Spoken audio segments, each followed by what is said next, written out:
Welcome to Mystic Realms Recap. Please like, share, and subscribe. Enjoy today's episode. Sitting down at the dining table, I'll serve the prepared dinner. Enjoying Al's cooking, I open the Lord's book and flip to the regional channel. Buying natural gems, trading resources for gems. Anyone willing to trade? I opened a treasure chest today and got a city wall blueprint, but the material requirements are too high. It'll take half a month just to gather the materials. Damn, I'm still using self-built log walls. My envy is turning my balls purple. Envy balls purple. Envy balls purple. Anyone know how to make underwear? My leather underwear is chafing too much. My balls are really turning purple. Sigh, I don't even have a change of clothes. My stockings smell sour. Ahem, I'll offer 10 units of resources for a lady's stockings. 20 units. It's been more than 10 days since I came to this world. Besides the clothes I was wearing, Fang Hao also had a set of clothes he took off Zhuanghong. At least he had a change of clothes. But the vast majority of people only had the clothes on their backs. Especially that guy who made underwear out of leather. He's quite the tough guy. Regardless of the chafing, he's not afraid of getting heat rash in this hot weather. At the same time, Fang Hao began to think. Should he have the tailor make some clothes for these people and sell them to the lords? When clothing is scarce, he could make a quick buck. Once everyone's territory has a tailor, it will be difficult to make this kind of money. Thinking about it, it was actually very feasible. He'd ask Sawyer about it tomorrow. Closing the regional channel, he continued to eat while chatting with Isle. On the other side, the Skull Crusher tribe in the Cold Wind Mountains. Great Chieftain Sar sat high in the leader's position, looking at the tributes offered by the various affiliated tribes. The gold and silver treasure part was over. Now it was time for the orc girls to be offered by the tribes. Great Chieftain, a total of 40 orc girls have been sent this time. They are all here, an elderly orc reported softly. As soon as he finished speaking, several female orcs walked in from outside the hall, neatly lined up below, waiting for the Great Chieftain to choose. Some of these orc women were huge, with muscles bulging all over their bodies and giant mouths with fangs. Some were of average height, but covered in thick hair. Greetings, Great Chieftain. The 40 female orcs said in unison, their voices like muffled thunder, echoing in the hall. Ha! Good, very good. Sir looked at the women below and laughed loudly. He walked down the steps step by step, getting close to the women. He stopped in front of a female orc who was nearly 2 meters tall and covered in muscles, and directly reached into her clothes, caressing her at will.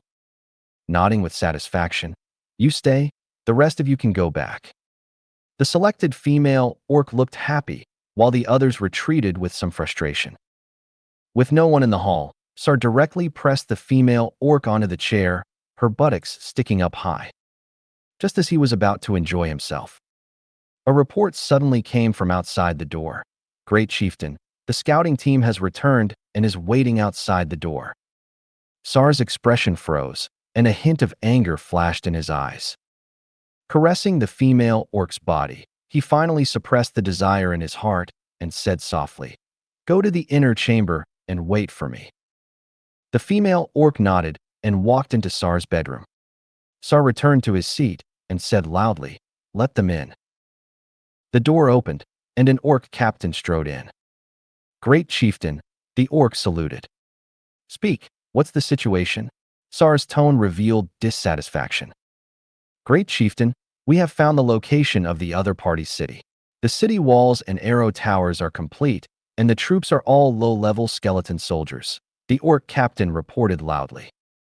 Sar narrowed his eyes, thought for a moment, and continued to ask, "Is the other party a human lord? Is there any news of artifacts or treasures?" The Skull Crusher tribe was not close to the other party's territory. The reason why they spent manpower and trekked long distances to scout was for the artifacts and treasures mentioned by Fireblade. Naturally, they were most concerned about the situation of the treasures.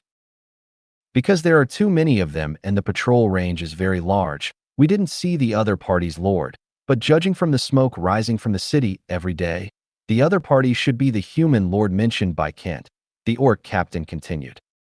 When he led the team to scout, it was when Fang Hao led his troops to explore the mine. Half of the troops were taken away to fight the iron-eating worms in the mine. What he saw was only a small part of the troops. As for Fang Hao, except for special circumstances, he never left the city half a step himself. These orcs didn't know the effect of divine advent. They only saw skeletons going in and out. Hearing that the scouting team didn't even see the other party's lord, Sar's face became even more gloomy. Coupled with ruining his good time just now, a ball of anger ignited in his heart. Huff, huff. Breathing heavily, like a bellows. Someone, Sar shouted in a low voice.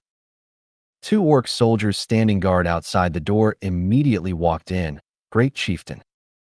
This scouting team has failed in its duties. The entire team will be sent to the punishment ground and flogged, Sar said coldly.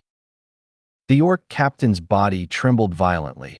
He didn't even know where he had failed in his duties. He begged loudly, Great chieftain, spare us, great chieftain. 2 orc soldiers stepped forward, picked him up, and dragged him out of the room amidst his cries. Flogging was not as simple as a few whips. The force of a single whip was enough to kill an ox, and then they would be exposed to the sun for several days. Each time they were flogged, half of the orcs would not survive and die in the punishment ground. The orc captain was taken away, and the hall became quiet again. Sar narrowed his eyes slightly and began to calculate in his heart. The orc captain just now had scouted the intelligence very comprehensively. The city scale and troop strength were clear. Whether the other party was a human or not was no longer important. Next, he just needed to arrange for troops to occupy this city. Not only could he obtain the treasure in the other party's hands, but he could also use this city as a base to re-implement the territory migration plan, so as to leave this barren land. Thinking of this, Sar's eyes ignited again. After unifying the entire Coldwind Mountains, he once again found a new goal, a new journey. Someone. The orc guards waiting outside the door came in again. Great chieftain. Notify all high-level personnel to convene a meeting. The next day, early in the morning, Fang Hao ate the breakfast prepared by Isle and looked at everyone arguing in the channel. He also typed a message and sent it to the channel. Buying wool, flax, silk, private message me with prices. As soon as Fang Hao's words were sent out, the originally lively channel suddenly stopped scrolling. Only this message remained in the channel box. After a full 3 seconds, a series of messages suddenly exploded. Damn, Fang Hao is still alive. I thought. You thought what? Everyone's living better than you. Wait a minute. Let me interject. Is Fang Hao going to enter the textile industry? Why are you buying things related to textiles? Let me interject too. Fang Hao, I'm pre-ordering a pair of underwear. Although channel trading doesn't have the concept of a store. But the various goods that Fang Hao sells have already given people the feeling of a store. Bathtubs, iron pots, and even iron axes and iron picks are all being sold, and they are very popular items. Whether it's an iron axe, iron pick, iron pot, or bathtub, they all have durability, and once the durability reaches 0, they can no longer be used. Without a corresponding craftsman to repair them, they need to be repurchased. Therefore, everyone is Fang Hao's repeat customer. Now Fang Hao is suddenly buying textile-related items without limit. Everyone is increasingly surprised by the development of Fang Hao's territory. Fang Hao looked at everyone's exclamations and spoke again. The territory is indeed researching textile products. If successful, they will be sold to everyone in the regional channel. If any brothers have cotton, linen, or silk, you can privately chat with me about the price. Damn, I just said it casually, and you're really entering the textile industry? Are we in the same world? Big boss, notice me. Little brother, I want to order a few dresses. Upstairs, I know you. What are you, a man, doing ordering dresses? It's none of your business. Everyone has the right to pursue freedom. So what? Messages kept scrolling. Immediately, someone sent a private message. Big Boss Fang Hao, I have linen here. How much do you want? Fang Hao was stunned. It seemed that the other party had a sufficient amount of linen on hand. 500 units, is that enough? Fang Hao roughly blurted out a number. Enough. Oh. Fang Hao's heart moved, and he specifically looked at the other party's name, Deng Bin. Could it be that this person has already started planting linen? Otherwise, how could he have such a large linen reserve? That's not right. If he could use linen, then he wouldn't be so eager to sell it to himself. What do you want? Fang Hao continued to ask. The other party was silent for a while, and then replied, 20 iron picks, 30 iron spears. Seeing the items the other party wanted, he knew that the other party's territory was developing slowly and had not yet reached the point where they could use linen. At the same time, he could not accept this kind of exchange. He replied, iron is currently a hot-selling item, and these linen cannot be exchanged for these. Iron picks and iron spears are both best-selling products on the market, and the selling price is not low. Fang Hao really didn't want to exchange 500 units of linen. After all, even if Fang Hao didn't want it, the linen couldn't be sold, but the iron picks and iron spears were still selling well. The other party was also a straightforward person and continued, Big Boss, you are developing fast. You set a price. If it's close, I'll sell it. When the time comes, you can help us who are developing slowly. This person was smart, selling things while also trying to latch onto his thigh. Fang Hao roughly calculated and said, 500 linen, calculated at the market price of 100 iron equivalent items. I need goods once every 7 days. You can sell them to me. Okay. I want 25 iron spears, and I can trade immediately. The other party replied very quickly. The previous asking price was more like raising the price. Iron spears can be exchanged for 4 units of iron in the trading area. According to the price set by Fang Hao, 100 iron would be 25 iron spears. Of course, with Fang Hao's hundredfold increase, 25 iron spears would only consume 2 units of iron. Okay, put them on the shelf first. Soon, the two reached a transaction, and each obtained the items they needed. Fang Hao continued to ask, is it convenient to say how you have so much linen? This made Fang Hao a little curious. Convenient. Deng Bin had discovered this linen plant very early on. He didn't recognize it before. When the villagers collected it, he only knew it was linen when he saw the attributes. After that, following the place where the linen was discovered, he continued forward and found a large area of densely packed linen on a plain. Because he couldn't use it, he didn't arrange for anyone to collect it. This time, he cooperated with Fang Hao and guaranteed that he would provide a sufficient amount of linen when trading. After the two completed the transaction and ended the conversation, Fang Hao received some cotton and linen again, but no silk. After no one privately chatted with him, he closed the Lord's book. After eating breakfast, Fang Hao inspected the territory as usual. Arriving at the tailor shop, he saw many skeleton tailors operating spinning wheels, processing the cotton thread and fabrics made last night. Now there are enough raw materials in the warehouse for them to make for a while. Good morning, Lord. Sawyer walked over quickly and said respectfully. Sawyer was appointed as the captain by Fang Hao, and he had the authority to command all the tailors. He arranged for some people to make cotton into cotton thread, and some people began to make cotton thread into fabric. The division of labor was fairly clear. Good morning, Sawyer. Fang Hao greeted with a smile. Is there anything I can do for you, Lord? Sawyer continued to ask. Ayer, come here. After Ayer walked over, Fang Hao continued. Sawyer, make her some everyday clothes. In a separate room, Ayer, wearing a close-fitting bust and shorts, stood straight in place. Fang Hao took a soft ruler and measured her body size. Originally, this matter was not Fang Hao's responsibility, but under Ayer's tearful eyes, Fang Hao could only do the measurement. Ayer, raise your arms. Ayer raised her snow-white arms, and Fang Hao wrapped the tape measure around her back and around her chest, creating a dent in her fullness. "Master, loosen it a little, it's too tight," Ayer said, sweet voice. "Oh." Fang Hao loosened the tape measure a little and noted a number. Then, Fang Hao continued to measure the size, measuring the waist and hip circumference one by one.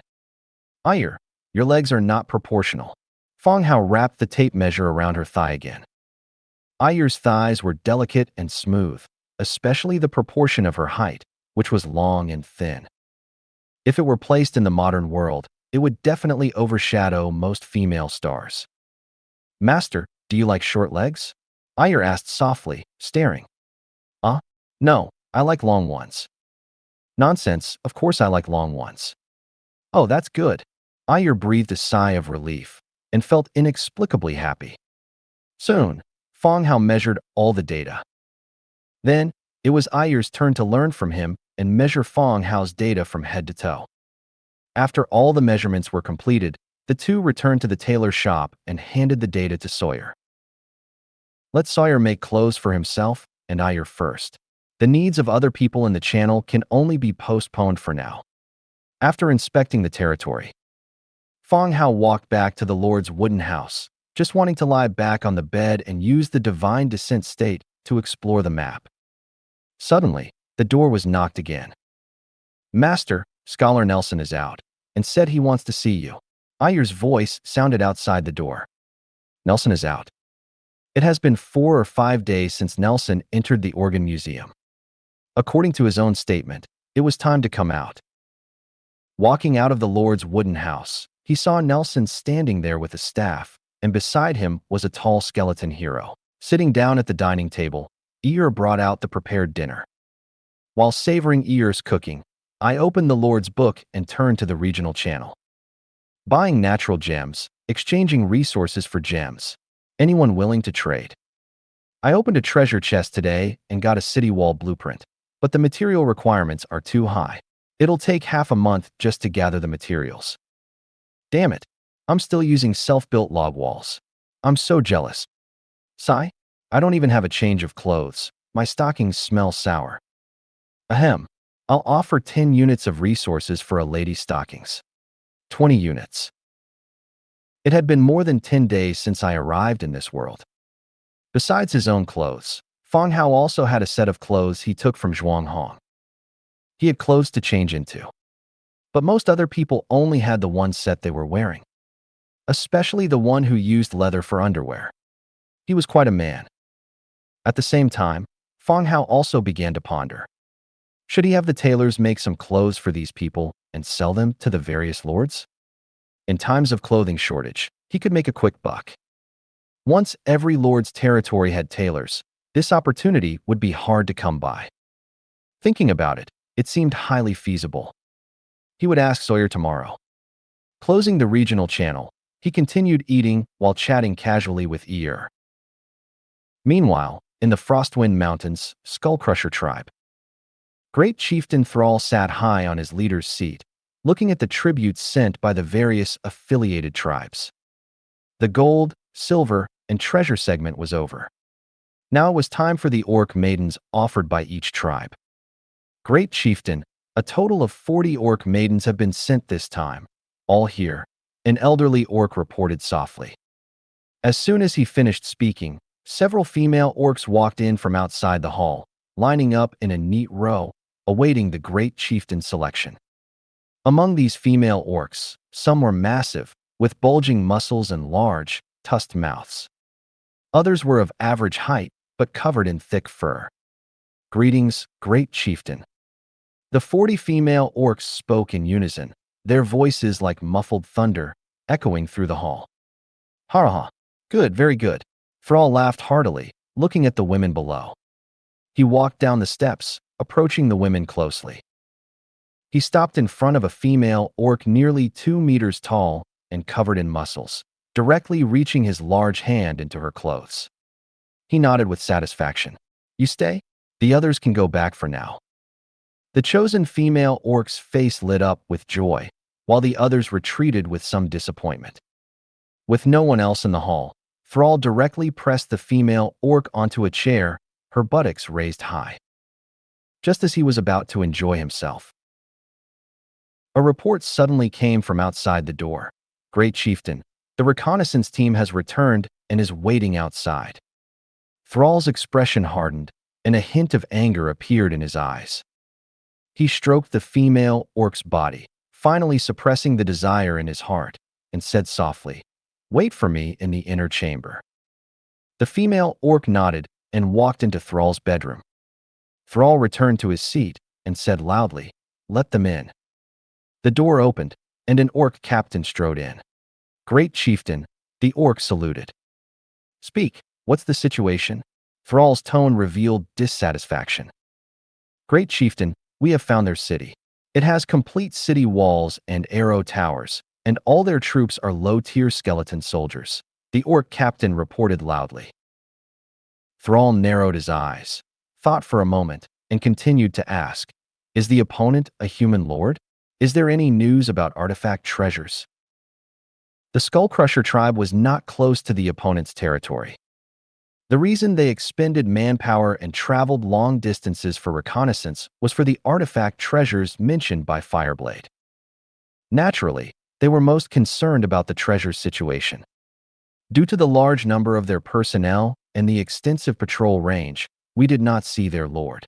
However, judging from the cooking smoke rising from the city every day, we can infer that they should be the human lord mentioned by Lord Kent, the orc captain continued.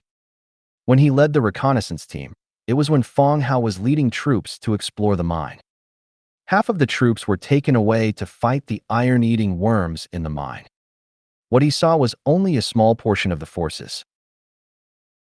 As for Fang Hao, except for special circumstances, he himself never stepped out of the city. These orcs didn't know about the function of God's descent. They only saw skeletons going in and out. Hearing that the reconnaissance team hadn't even seen the opponent's lord, Thrall's face grew even darker. Coupled with the interruption of his recent good fortune, a surge of anger ignited in his heart. Hoo-hoo. He was breathing heavily, like a bellows pumping. "Someone," Thrall growled. Two orc soldiers immediately walked in from outside the door. "Great Chieftain." This reconnaissance team failed in their duties. "Send the entire team to the disciplinary grounds and administer a full flogging," Thrall said coldly. The orc captain's body trembled violently. He had no idea where he had failed. He pleaded loudly, "Great Chieftain, spare us, Great Chieftain." Two orc soldiers stepped forward, lifted him, and dragged him out of the room amidst his cries. Flogging was not as simple as just a few lashes. Each whip strike had enough force to kill an ox, and afterward, they would be exposed to the sun for several days. Under each flogging, half of the orcs would not survive and would die in the disciplinary grounds. With the orc captain taken away, the hall became quiet again. Thrall narrowed his eyes slightly, beginning to calculate in his mind. The previous orc captain had thoroughly investigated the intelligence. The city scale and troop strength were clear, and whether the opponent was human was no longer important. Next, he just needed to arrange his forces to capture this city. Not only could he obtain the treasures in the opponent's hands, but he could also use this city as a base to restart the territory migration plan, thereby leaving this barren land. Thinking of this, Thrall's eyes lit up again. After unifying the entire Frostwind Mountains, he had found a new goal, a new journey. Someone. The orc guards waiting outside entered again. "Great Chieftain. Notify all high-ranking officials to hold a meeting." The next day, early morning, Fang Hao ate the breakfast prepared by ear, glancing at the channel where everyone was bickering. Then he typed a message and sent it to the channel. "Buying wool, flax, silk. Those who have it, private message me with your price." As soon as Fang Hao's message was sent, the originally lively channel suddenly stopped scrolling. Only this message remained in the channel box. After a full 3 seconds, messages exploded instantly. "Holy cow! Lord Fang Hao is still alive. I thought." "You thought what? Everyone's doing better than you." "Wait, Let me interject. Is Lord Fang Hao going into the textile industry? Why is he buying things related to textiles? I'll interject too. Lord Fang Hao, I'd like to pre-order a pair of underwear. Although channel trading doesn't involve actual shops, the variety of goods Fang Hao sold already gave people the feeling of a shop. Bathtubs, iron pots, and even iron axes and picks were all for sale and were very popular items. Whether it was iron axes, picks, iron pots, or bathtubs, they all had durability. Once the durability reached 0, they couldn't be used anymore. Without corresponding craftsmen to repair them, they would need to be repurchased. Therefore, everyone was a repeat customer of Fang Hao. Now, Fang Hao suddenly began purchasing textile-related items without limit. Everyone was increasingly surprised by the development of Fang Hao's territory.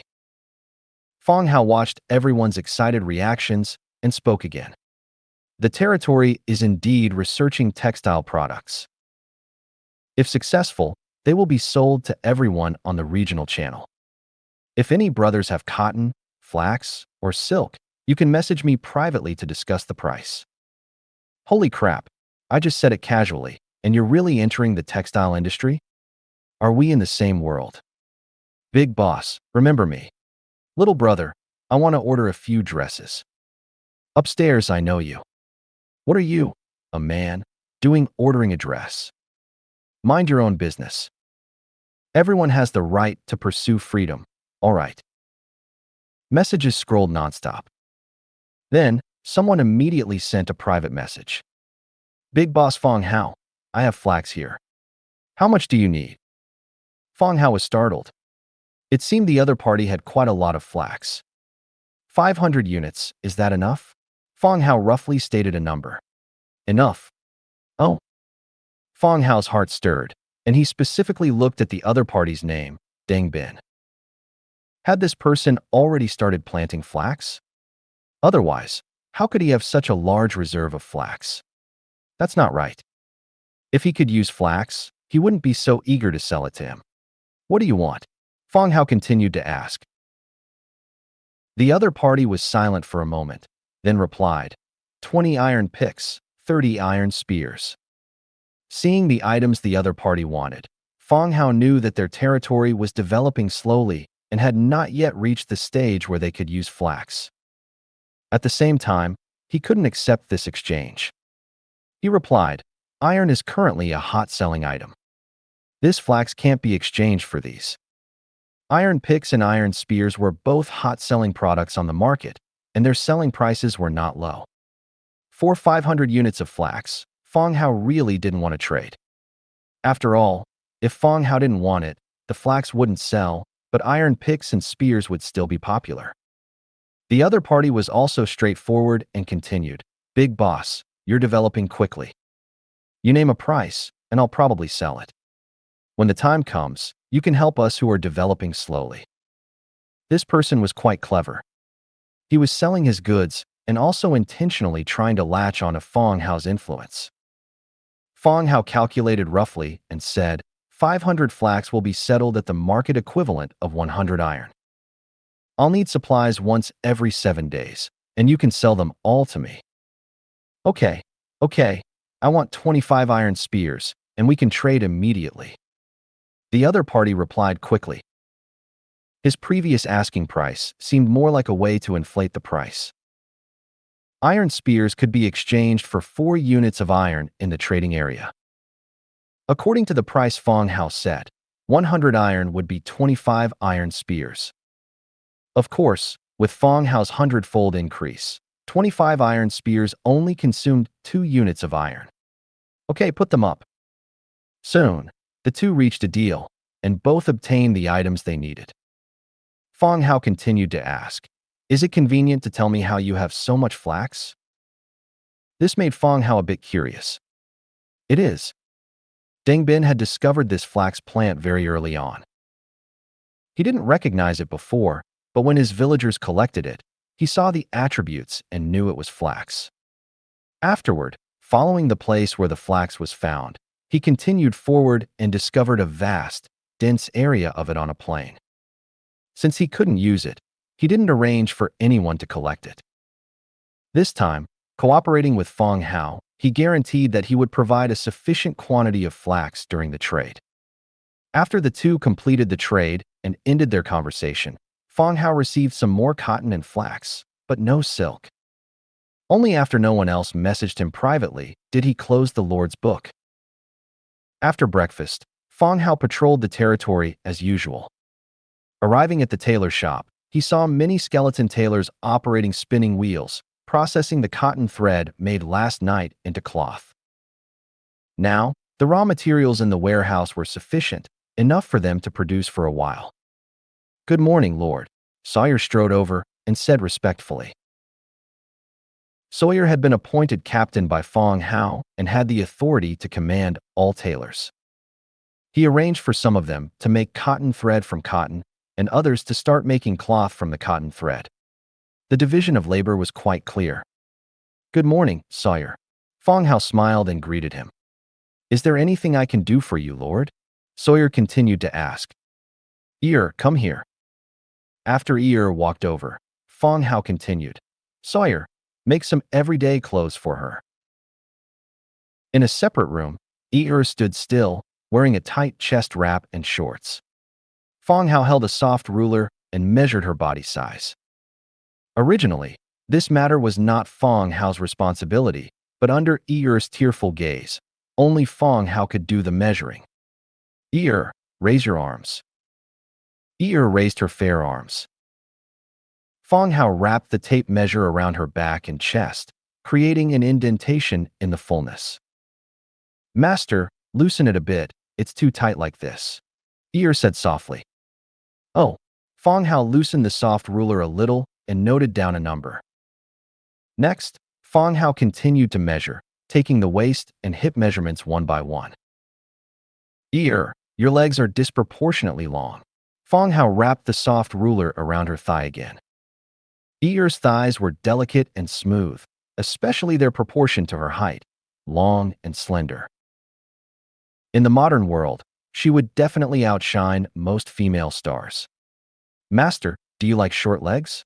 Ear asked softly, widening her eyes. No, I like long ones." Of course, he preferred long ones. "Oh, that's good." Ear breathed a sigh of relief and was inexplicably happy. Soon, Fang Hao finished measuring all the data. Then, it was Ear's turn. Following his example, she measured Fang Hao's data from head to toe. After finishing all the measurements, the two returned to the tailor's shop and handed the data to Sawyer. He would first have Sawyer make clothes for himself and Ear. The needs of others in the channel could only be postponed for now. After patrolling the territory, Fang Hao walked back to the Lord's wooden house. Just as he was about to lie back on the bed and use the divine arrival state to explore the map, suddenly, there was another knock on the door. "Master, Scholar Nelson is out and says he wants to see you." Ear's voice sounded from outside the door. "Nelson is out." It had been 4 or 5 days since Nelson entered the organ museum. According to his own words, it was time for him to come out. Walking out of the Lord's wooden house, he saw Nelson standing there, leaning on his staff, with a tall skeleton hero beside him. Nelson was hunched over, leaning on his staff. Despite being an undead, immortal golden hero, his shuffling gait made him look exactly like a weather-beaten old man. Standing beside him was a tall, straight-backed skeleton warrior, like a sharp blade standing guard. The two formed a stark contrast.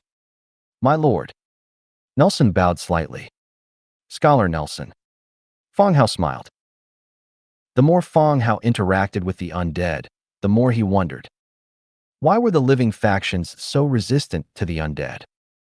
Compared to the brutal orcs, the skeleton merchant and Nelson were very easygoing, like gentlemen. "My lord, allow me to introduce you. This is Blaze Fury." The tall-boned skeleton behind him stepped forward, knelt on one knee, and said loudly, "Blaze Fury, ready to die for my lord." Fang Hao's eyebrows twitched, and he looked at Nelson. The latter nodded, indicating that it was exactly as Fang Hao had thought. "Blaze Fury, Kent." the orc hero who had died at his hands. After being modified by Nelson, his identity had become a hero under Fang Hao's command. Blaze Fury, Tier 3 hero. Faction, Undead. Template, blue. Racial traits. Undead, hollow skeleton, light weakness. Legion talents. Frenzy, infantry commander, chariot commander. Skills, blood rage, flame slash, killing intent gathering, cruelty.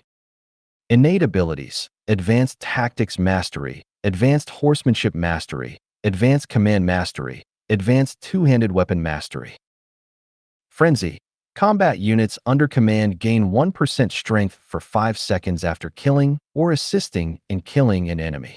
This effect can stack up to 15 times. Infantry commander, infantry unit attack increased by 8%. Chariot commander, chariot unit attack increased by 5%. Blood rage, active.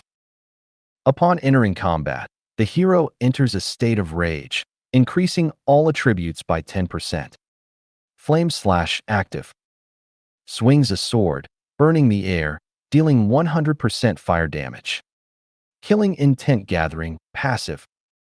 Attack increases by 15% when injured. Cruelty, passive. Deals higher damage to severely wounded enemies. Description: a product of an immortal lich, not recognized by the god of the undead. This hero cannot level up or advance. Blaze Fury's attributes were quite good. During the war with the orcs, Fang Hao had also relied on the sheer numbers of the undead army to overwhelm him. A mountain of skeleton corpses had piled up around Blaze Fury. Now, after being modified by Nelson, he had become an undead hero under Fang Hao's command. However, although Blaze Fury was a hero, he could not level up or advance further, and would always remain in his current state. In other words, Blaze Fury's potential was limited to this, and he could not continue to improve. Of course, the issue of hero advancement was still a bit too early to consider. Adding a hero was a great improvement for the territory. He continued to check the other party's loyalty. Undead Blaze Fury's loyalty to you has reached 100. Your subordinate Blaze Fury's loyalty to you has reached 100 points and will not be affected by any negative emotions such as appearance, counterintelligence, or betrayal. Blaze Fury Kent's soul had been confined and modified by Nelson. Although he had intelligence, he had no independent emotions, did not remember his past, and would only be loyal to the territory and to Fang Hao. This also made Fang Hao breathe a sigh of relief. This way, Blaze Fury would not seek revenge on him. Good. Blaze Fury, welcome to join. Fang Hao said loudly. Blaze Fury stood up. Thank you, my lord. Fang Hao thought for a moment, then said to the 2 skeleton soldiers guarding beside him, Go and fetch the bloodthirsty set. The 2 skeleton soldiers entered the room and brought out the 4-piece bloodthirsty set and the bloodthirsty blade. This set of equipment was obtained from the Blaze Fury tribe. Because it was too heavy for him to wear, and other units couldn't wear it either, it had been kept in the Lord's Hall. Blaze Fury, I entrust this set of equipment to you. I hope you will make contributions to the territory in the future. It had come full circle, and in the end, it had returned to Blaze Fury's hands. Thank you, my lord. Blaze Fury put on the bloodthirsty set and held the bloodthirsty blade. His aura instantly became sharp. All right, wait outside the territory for a moment. We'll go explore the surrounding map together then. Yes, my lord. Blaze Fury answered and went outside the territory to wait. Fang Hao chatted briefly with Nelson, then returned directly to the Lord's wooden house. He entered the divine presence state and, with Blaze Fury and his forces, explored the unknown areas. Dusk was approaching. The large team returned loaded with goods. Although they hadn't encountered any special strongholds or factions, they had hunted many wild beasts and found several wooden treasure chests. The wild beasts were butchered, providing food and leather, increasing the warehouse reserves. And in the treasure chests, they had opened many items. Iron Hoe Blueprint, Stone Bowl Blueprint, 12 natural gems, 10 mithril, 3 spring water traces, 2 magic traces. It was also a fruitful harvest. The items opened from wooden treasure chests were very limited. Besides materials, the blueprints were also basic blueprints. Crash. As Fang Hao was collecting all the blueprints, the skeleton team returning from Wind Fort was unloading goods. He had arranged a large number of skeletons in Wind Fort to carry out demolition. While exploring the map just now, he had also gone to Wind Fort to check the progress. The originally tall and imposing Wind Fort had become a ruin. Under the day and night work of thousands of skeletons, only a pile of rubble and broken walls remained. The reserve of territory bricks was sufficient for the current upgrade. Moreover, the speed of producing bricks at the stone processing plant was faster than normal mining, so he directly issued the order for a full retreat. He transferred all the working skeletons back to the territory. 1,200 labor skeletons stood in front of the territory gate, and Fang Hao began to assign them work. First, 3 quarries and 3 lumber yards were established outside the territory. Then, all the quarries and lumber yards were upgraded to level 4. Level 4 quarry. Category: building. Description: quarry area, stone collection efficiency plus 15%. Level 4 lumberyard. Category: building. Description: lumberyard area, wood collection efficiency plus 15%. Once established, they could greatly increase the speed of basic resource extraction. The labor skeletons began their work.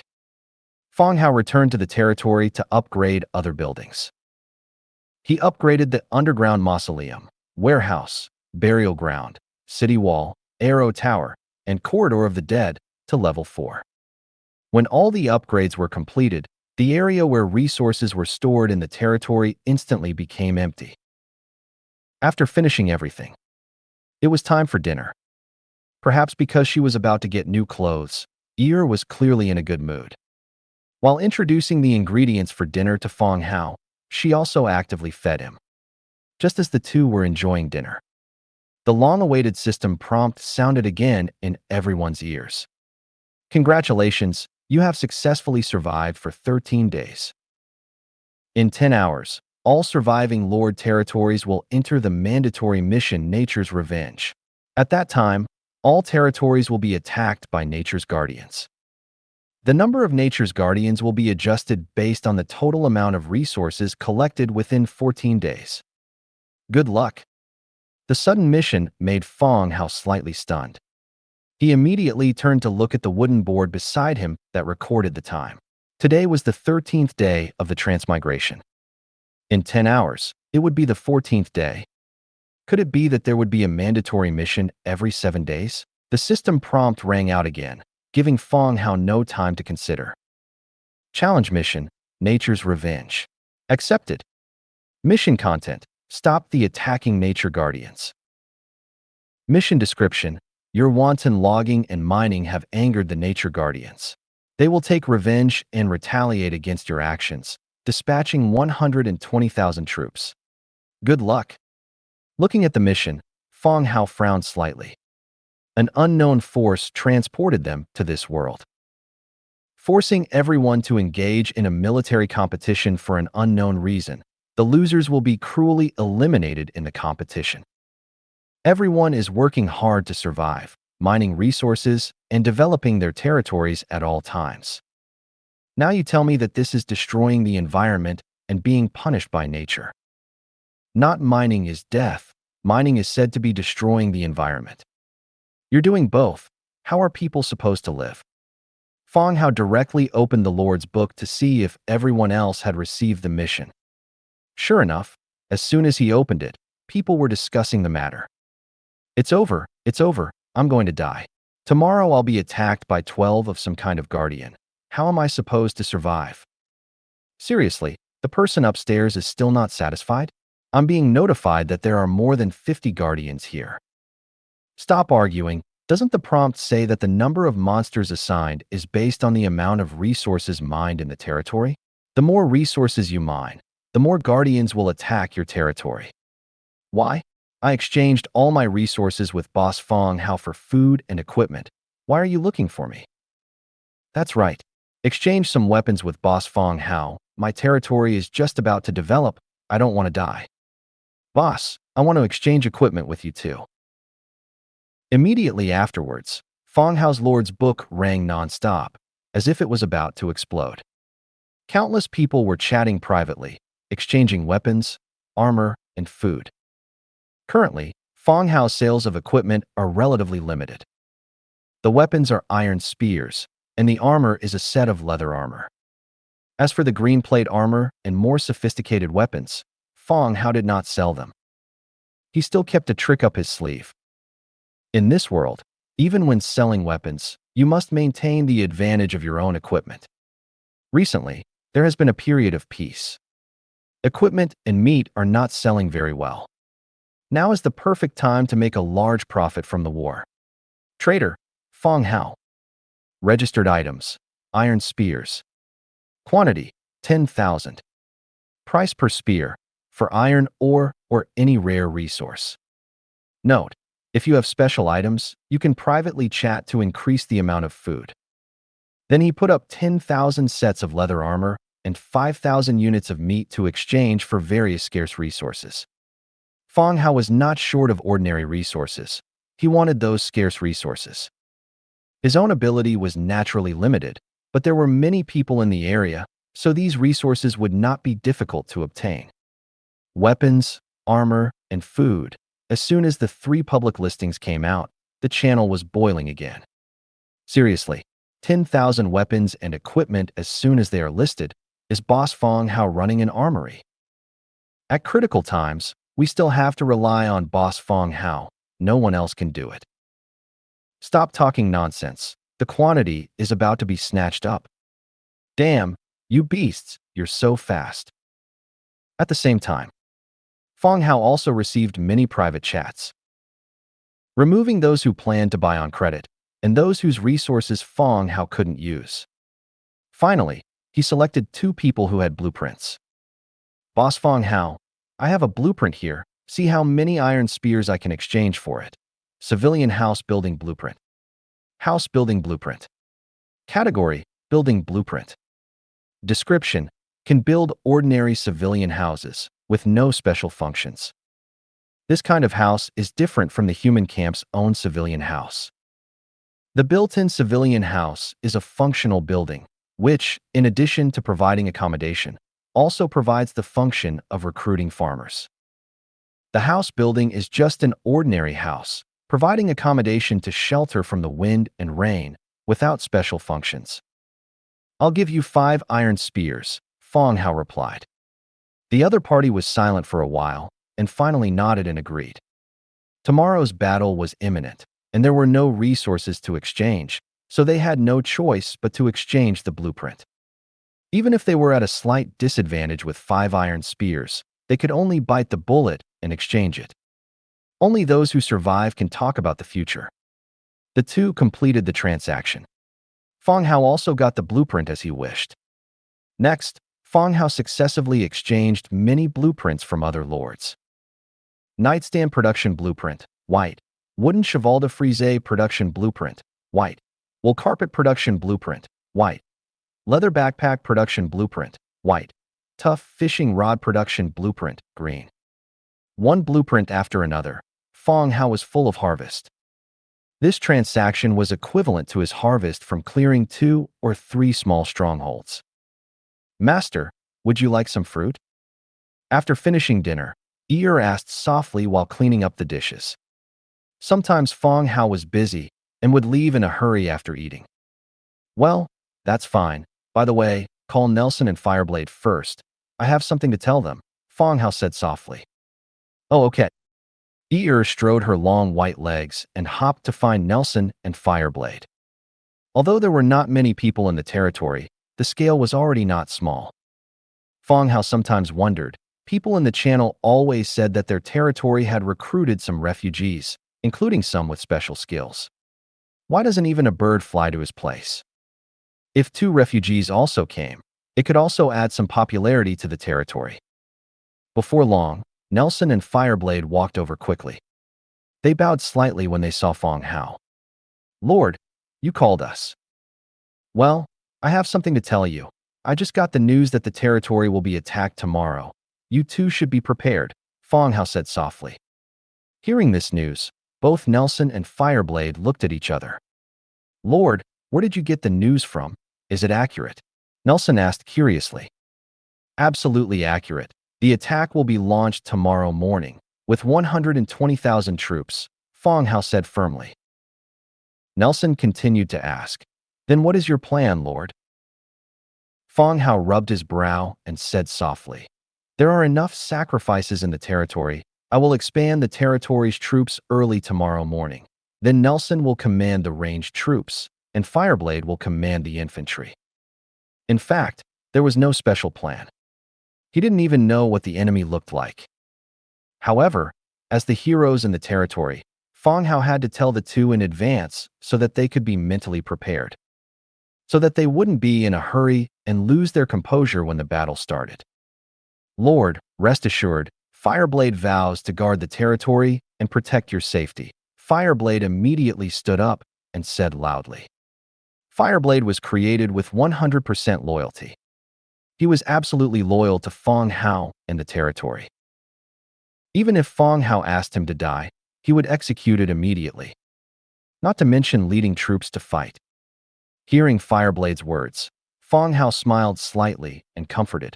It won't come to that. The territory can handle this scale of battle. The next day, early morning, Ear knelt by the bed, her fair little hands gently pushing the deeply sleeping Fang Hao. "Master, wake up. Didn't you say you had something to do today?" Hearing the sound, Fang Hao suddenly opened his eyes, his brain still in standby mode. It took a while before it started functioning normally. "Right, today is the forced mission." He had asked Ear to wake him up early. Sitting up from the bed, he softly asked, "Ear, how did you get in?" Usually, Ear knocked on the door and wouldn't directly enter Fang Hao's room. "Master, I knocked, but you didn't get up. I was afraid of delaying Master's plans for today, so I came in," Ear said pitifully. He had slept a bit late yesterday, so he probably didn't hear the knock. "Right, I still have something to do today." Fang Hao stretched his limbs to quickly clear his head. Ear immediately helped Fang Hao get dressed. After a simple wash, he walked directly out of the Lord's wooden house. It was still very early, around 5 a.m., roughly 3 hours before the Guardians' attack. At this moment, Horan, dressed in the Thirsting Blood set and holding the Thirsting Blood blade, strode over. He said loudly, "My lord, strange caves have been discovered in the forest 1 kilometer outside the territory, but they have protective shields and cannot be destroyed or attacked." Fang Hao had memorized the map around the territory. These suddenly appearing mysterious caves, protected by shields, should be the locations where the Guardians would appear. "Okay, I understand." Fang Hao nodded. The number of enemies in this mission depended on the amount of resources gathered. With his thousands of undead laborers working day and night, Fang Hao had successfully increased the enemy count to 120,000. Let alone the regional channel, probably no one on the world channel had more enemies than Fang Hao. After reporting the situation, Horan returned to his post.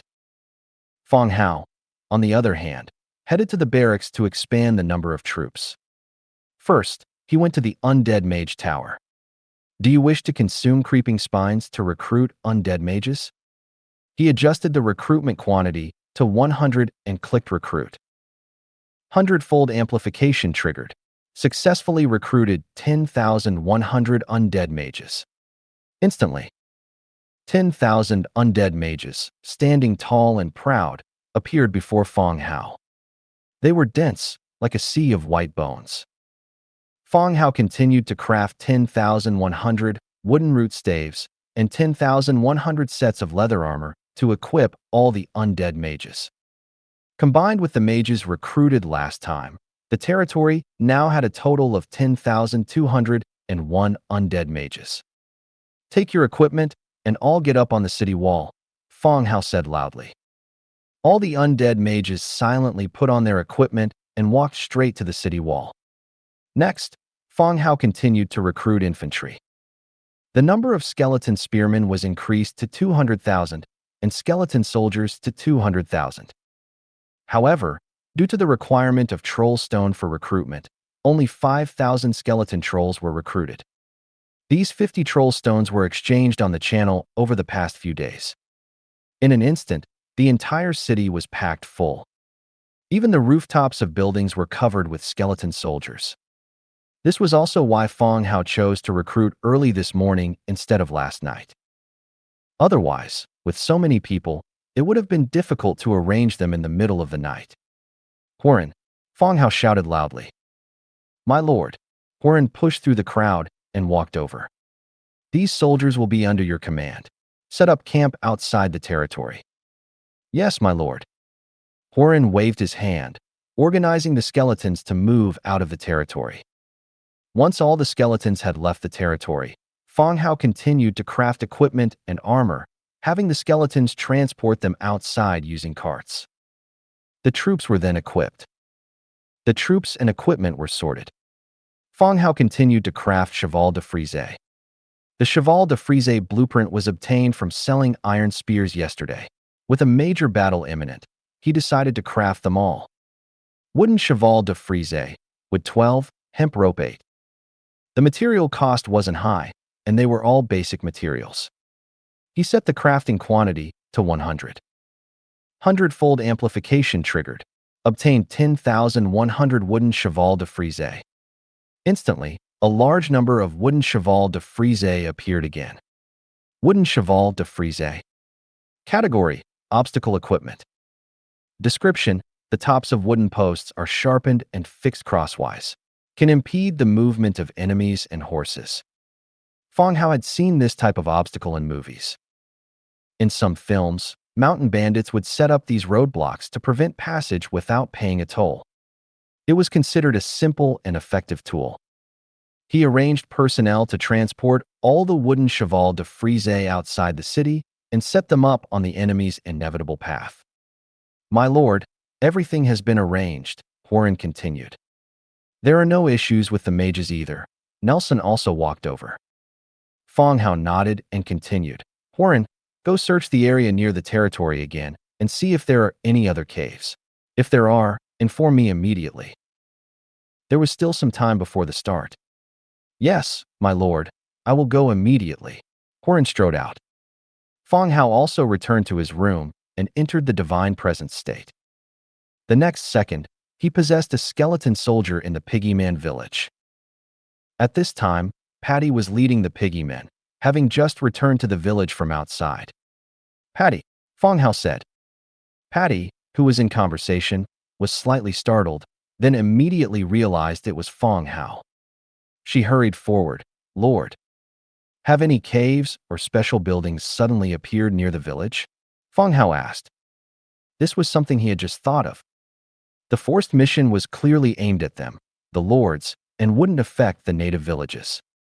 But since the Piggyman village had become Fang Hao's subsidiary village, it was uncertain if it would be implicated in any way. I'm not sure about that. What kind of cave are you looking for, Lord? I'll arrange people to search immediately. Patty thought Fang Hao was looking for some kind of cave. It seemed that the people who went out on patrol and work near the Piggyman village hadn't found anything unusual. It's fine, Fang Hao said. If any danger appears, abandon the village and flee towards the main territory. Oh, Patty still didn't quite understand, but she nodded in agreement subconsciously. The next second, without waiting for Patty to ask for details, Fang Hao released the divine presence state. The soul fire in the skeleton soldier's pupils gradually extinguished. Territory. Fang Hao walked out of the wooden house again and climbed onto the west city wall. On the city wall were 10,000 undead mages holding wooden root staves. Below the city wall was the skeleton army of over 200,000, standing in strict formation. Further ahead were rows of tightly connected wooden cheval de frise. Others used cheval de frise as roadblocks to intercept passing teams or block cavalry. To Fang Hao, they were like they were free.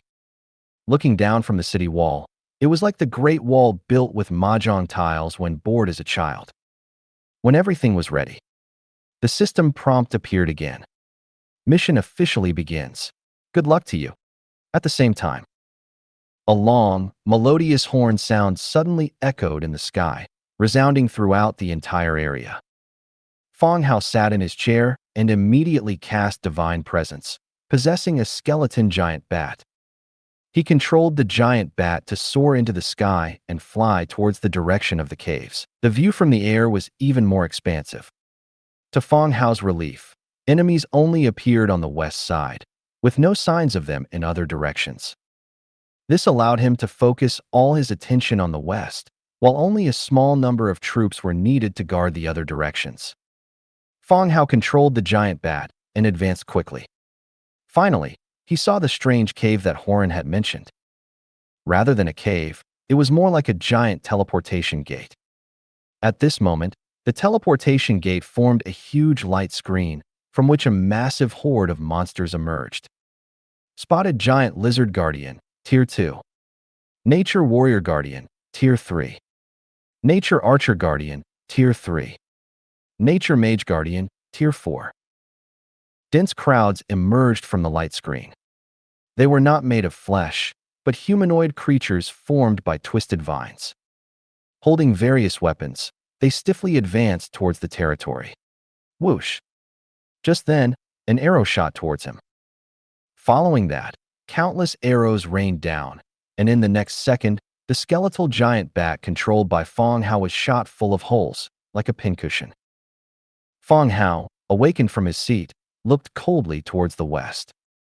"My lord, what is the situation?" Nelson stood by and asked softly. "They're here." As soon as he finished speaking, from the jungle at the edge of his vision, a large number of nature guardians emerged.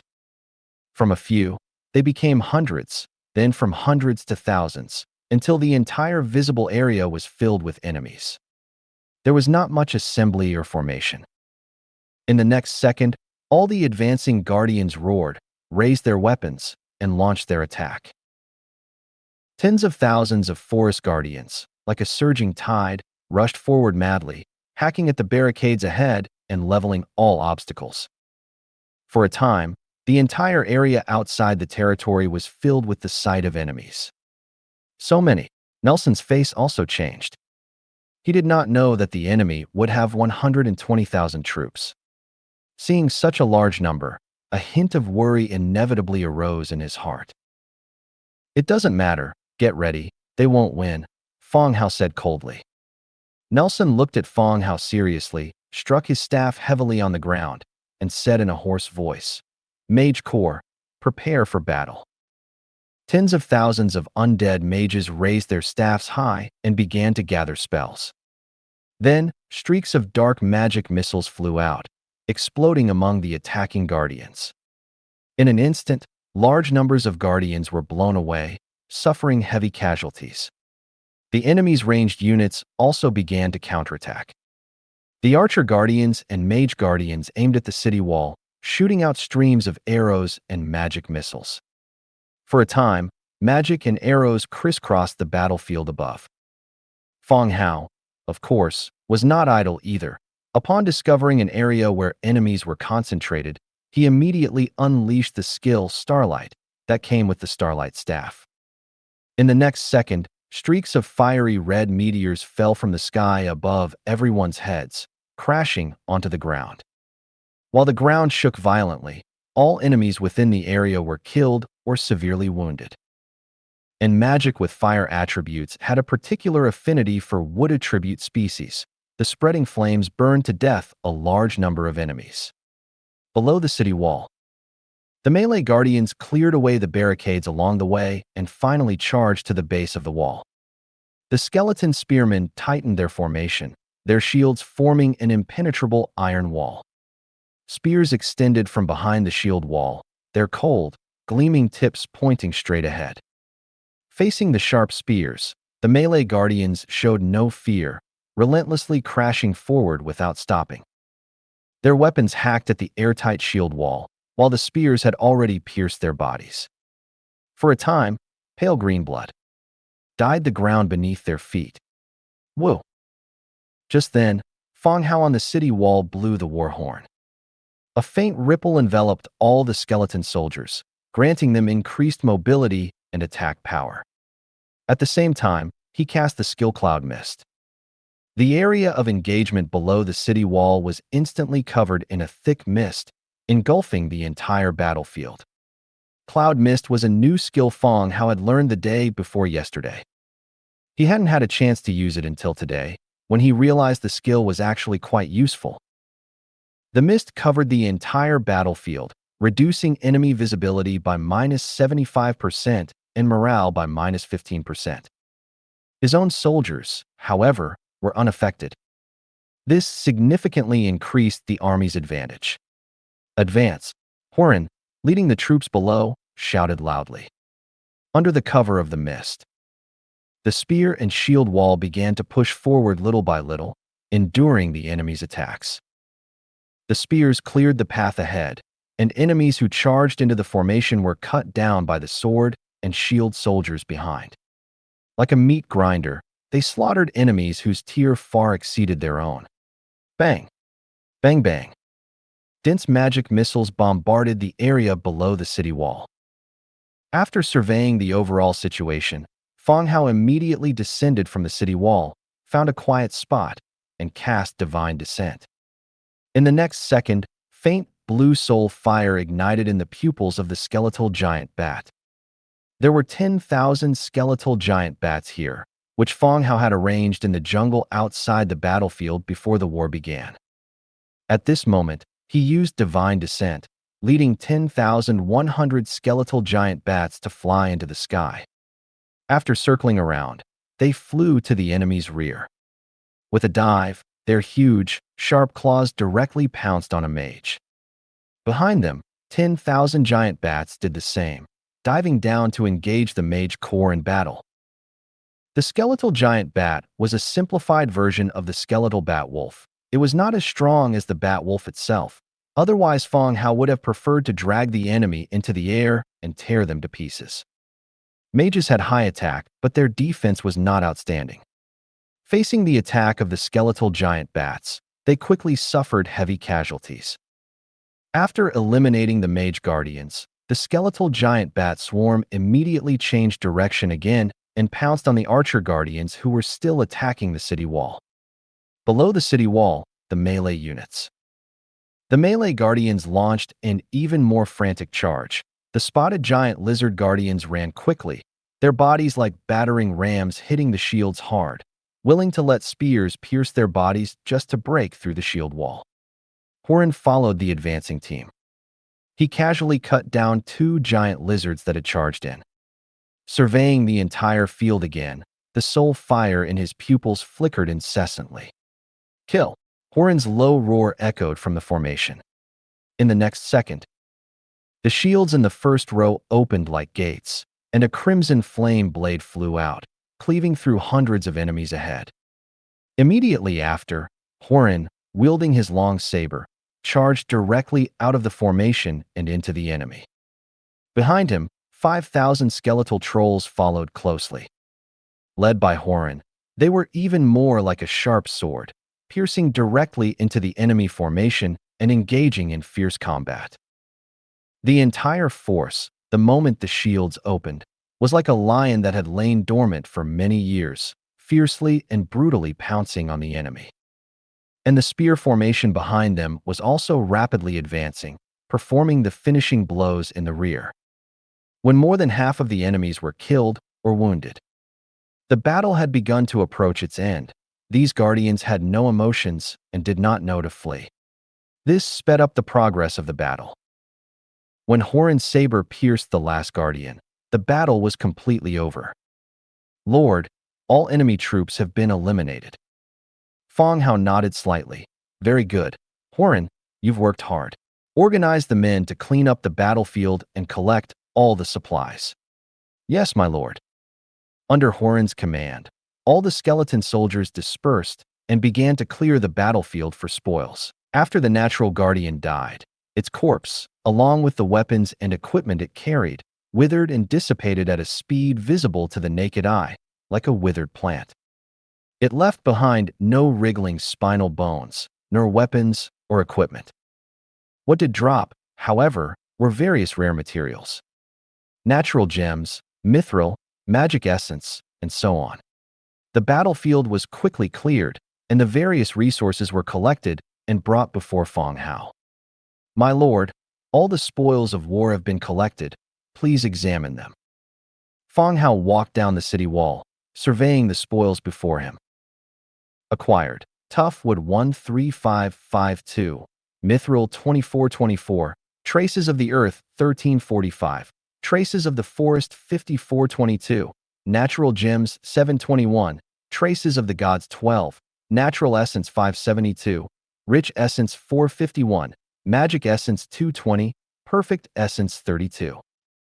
These 120,000 enemies certainly dropped a lot. Materials that had always been difficult to collect were now obtained in such large quantities at once. Compared to the equipment dropped by enemies, these scarce resource materials were even more valuable. They could greatly accelerate the improvement and development of the territory's strength. It's just that the drop rate was a bit low. 120,000 enemies, yet only this little was dropped. Perfect essence and traces of the gods were only in double digits. The most, at 13,000, was still basic production materials. "Transport everything to the warehouse," Fang Hao continued to order. The skeletons received the order and transported all the spoils to the warehouse.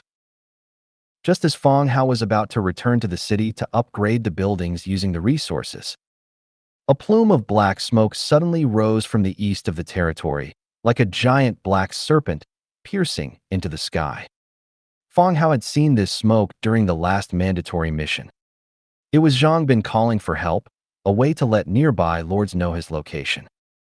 It seemed that Zhang Bin was still having a hard time resisting the enemies in this mission. Opening the Lord's book, he indeed saw many people's requests for help. "I can't do it anymore. Someone nearby come and assist. These guardians are too fierce. Damn, my soldiers are all dead. Buying soul crystals. Someone list them quickly." "Hey, I easily completed the mission, although a few soldiers died. Fortunately, the territory was preserved." "Big shot. Can you see the beacon I lit? Are you able to come and assist me?" The number of natural guardians' forces is determined by the amount of resources collected by the territory within 14 days.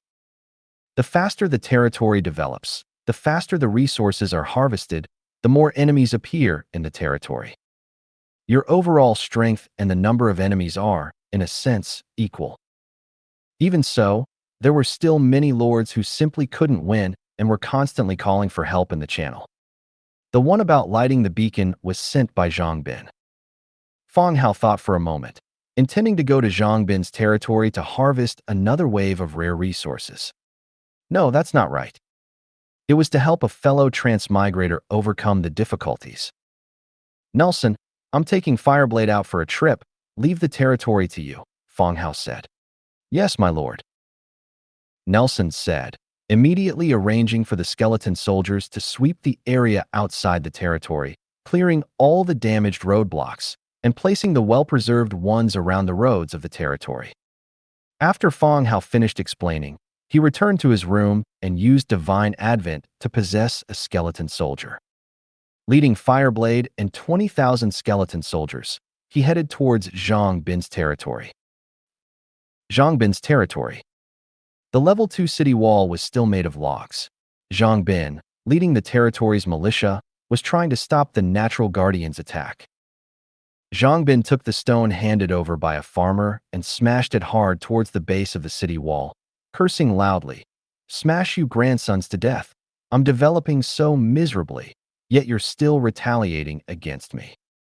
Below the city, nearly 100 natural guardians were trying to break open the city gate and enter the city. The weapons in their hands were hacking at the city gate, leaving it in a dilapidated state. It was only a matter of time before it was breached. Zhang Bin was annoyed. If he had known there would be a mandatory challenge, he would have used all his resources to upgrade the city wall. It wouldn't have been the case that the city wall was only level 2 now, mostly made of log structures. Swish, swish, swish. Just as Zhang Bin continued to throw stones, smashing them at the enemies below the city, several arrows came whistling through the air. Puff! With the sound of flesh being pierced, Zhang Bin's shoulder was pierced by an arrow, and his body fell off the city wall due to inertia, looking extremely disheveled. "Lord, are you all right?" The farmer hurriedly helped Zhang Bin up, his face full of anxiety. "Ah, damn it," Zhang Bin roared in pain, his other hand tightly covering his wound. Fresh blood flowed out from between his fingers, staining the ground a dark red. Don't worry about me," continue to defend. Zhang Bin gritted his teeth and roared. He couldn't care about anything else in the current situation. The farmer desperately held the city gate, while the militia on the city wall, while dodging the enemy's ranged attacks, threw various hard objects down, smashing them at the enemies below the city.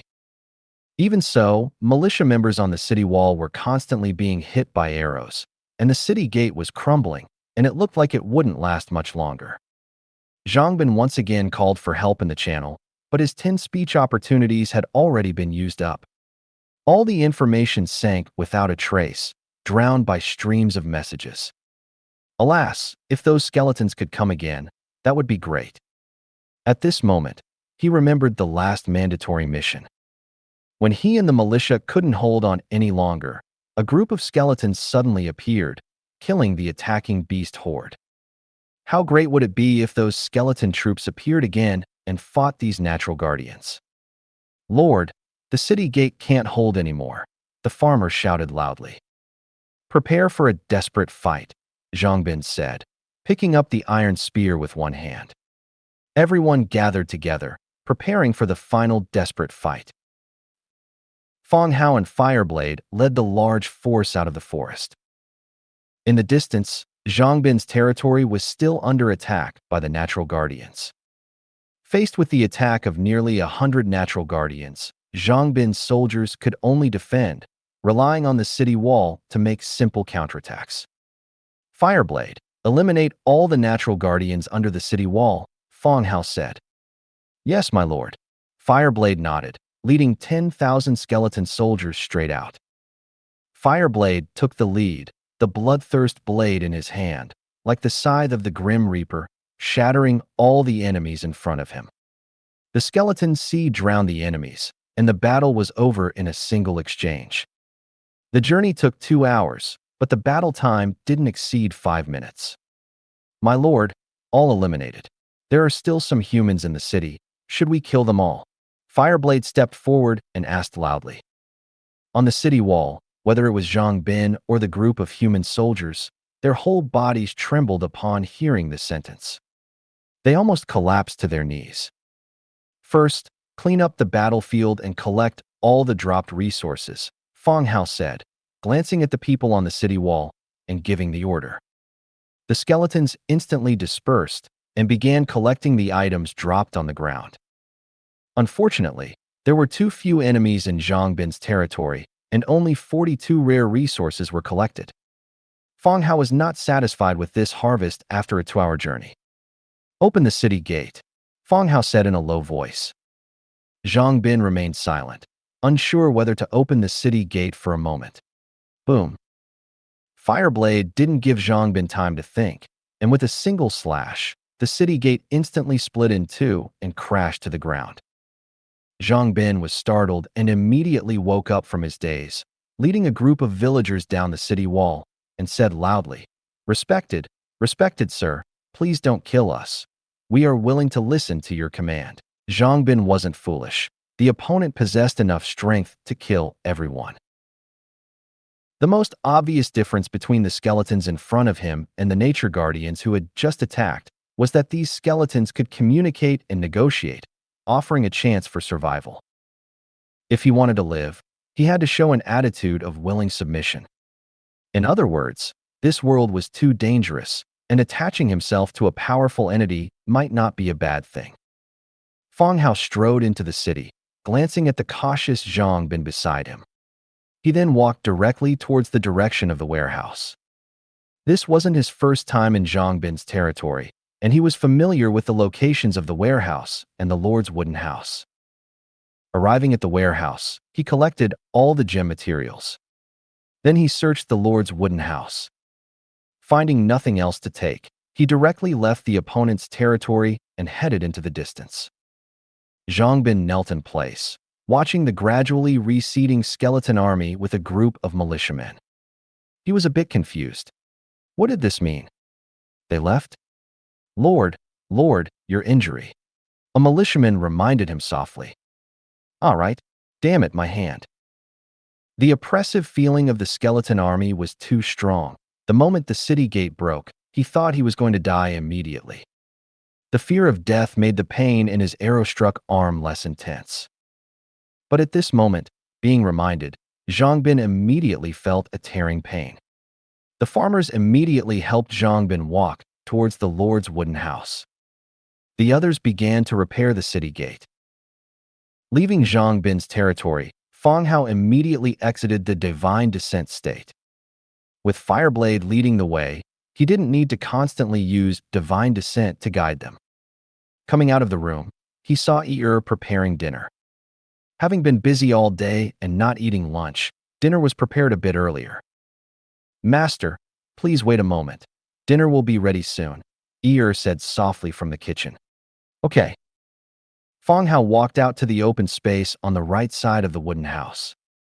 Today, he had obtained a large amount of rare materials, and buildings that couldn't be built before due to insufficient materials now met the construction requirements.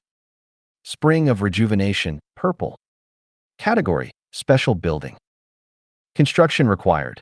Tough wood 1000, stone bricks 2200, nature gem 22, trace of forest 12, trace of spring water 10, essence of magic 8. Description: life is nurtured in nature, the spring of life, reminiscent of the taste of mother's milk. The Spring of Rejuvenation was a reward Fang Hao received for being the first in the world to upgrade his lord's wooden house when he first transmigrated. Today, he finally gathered all these complex building materials. The construction conditions were met. He chose a location relatively close to the Lord's Hall.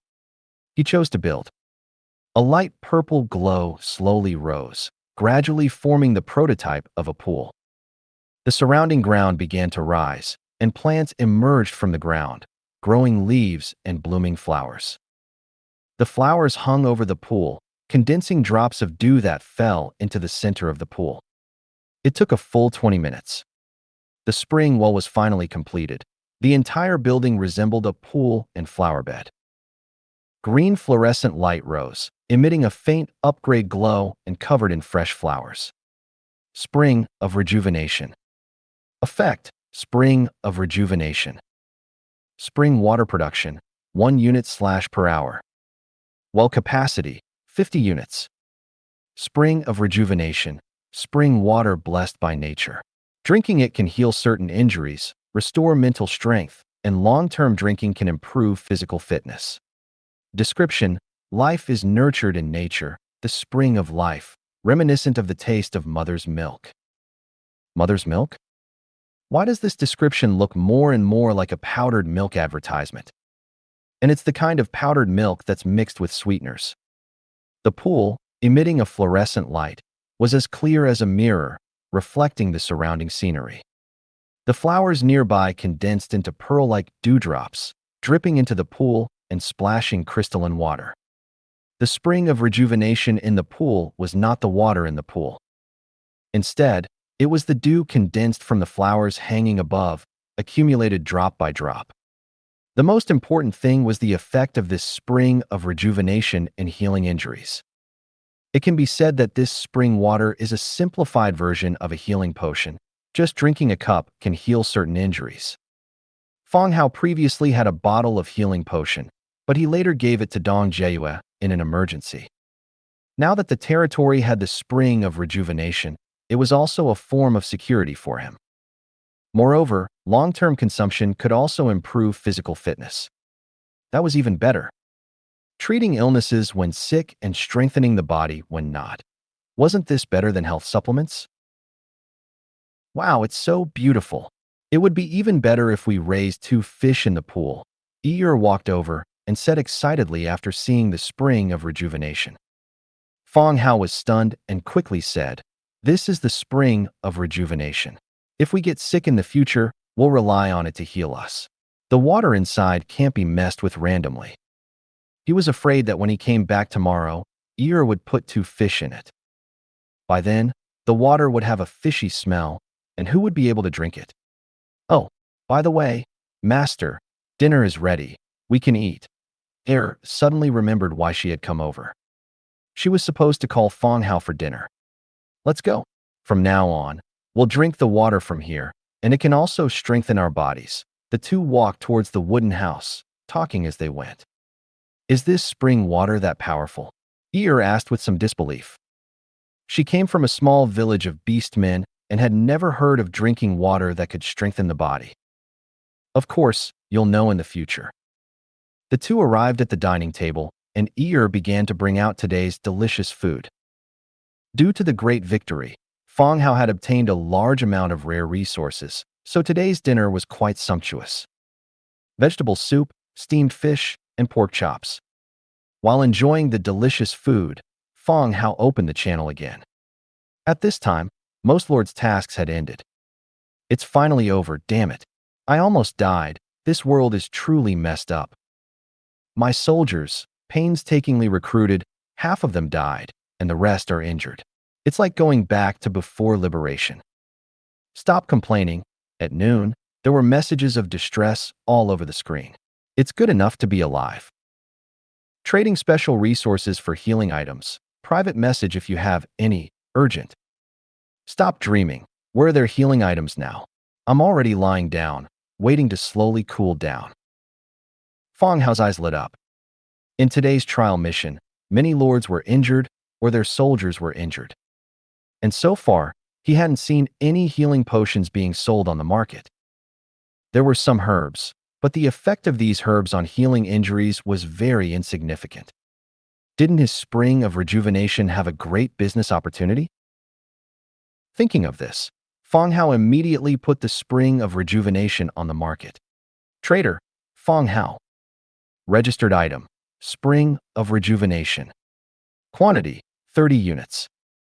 Required per unit, 30 rare resources.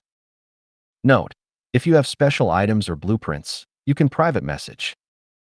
The strange thing was, if you drank normally, you could drink a sip or even half a sip.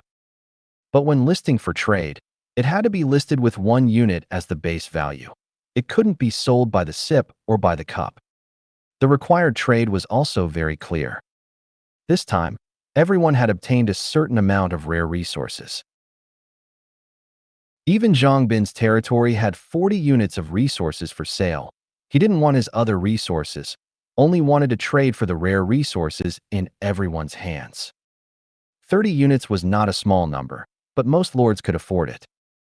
And the people who needed it were seriously injured. If your life is gone, would you still care about whether it's expensive or not? Thank you for watching. I hope you enjoyed today's episode. If you did, please like, share, and subscribe.